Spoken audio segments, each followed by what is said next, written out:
Welcome to another episode of the Military Power NEWS channel on Tuesday. Venezuela sent warships and drones to patrol the country's coastline after the United States sent 3 destroyers to the region to put pressure on the dictator Nicolás Maduro.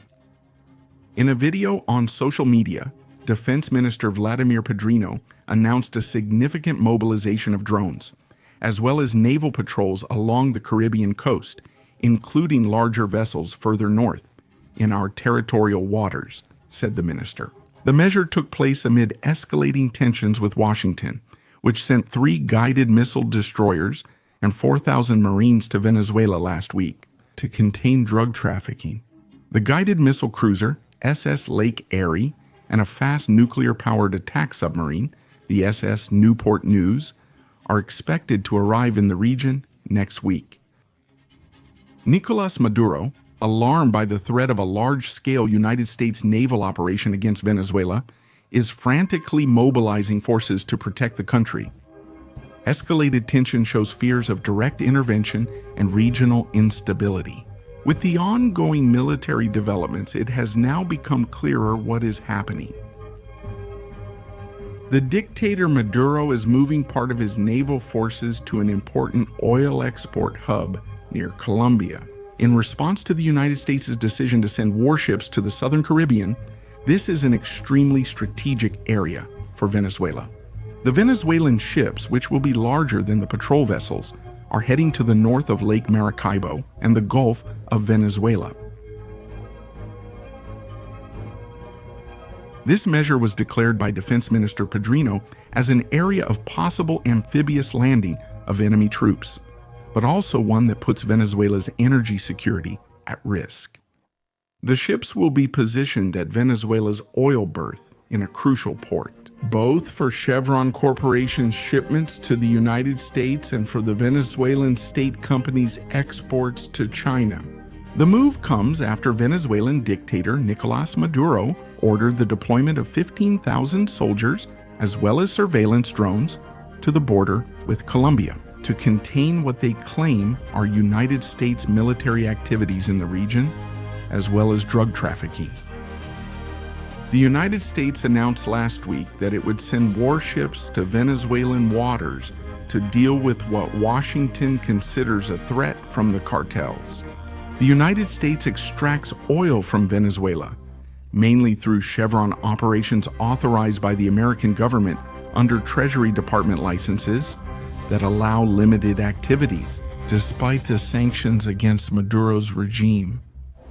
This extraction aims to ensure affordable energy supplies, diversify sources of imports, and maintain economic influence in the region.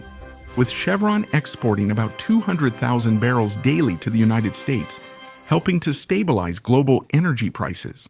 American sources such as the State Department justify the measure as a way to economically support the Venezuelan people.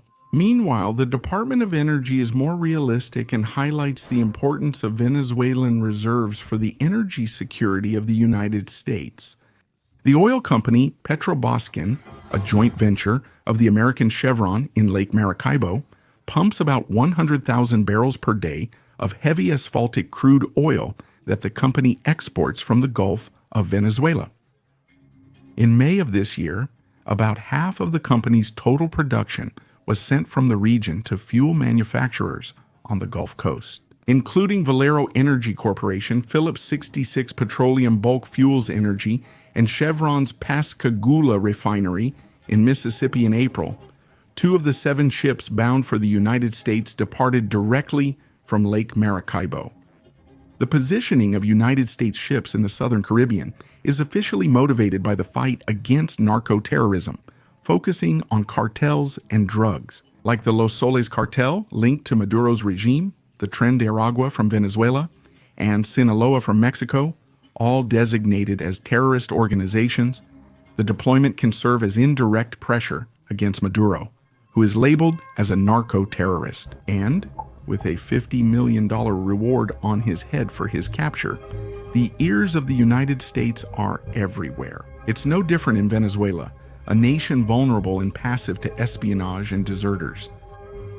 to illustrate the deep distrust of society toward the dictator Maduro, who falsely claims to have popular support and the backing of his Bolivarian militia. The National Enlistment Call, promoted as part of the National Plan for Sovereignty and Peace in response to the deployment of United States warships, turned out to be a complete failure.